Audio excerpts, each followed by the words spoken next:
Become the captain of your own ship and a master of your destiny. Don't play victim.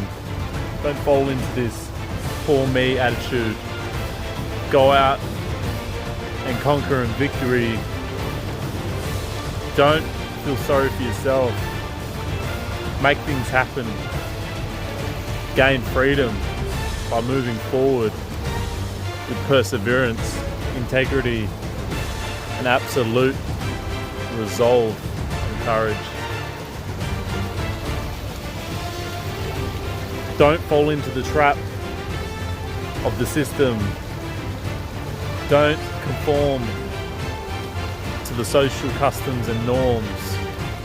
Forge your own path. Carve out your destiny in your everyday life.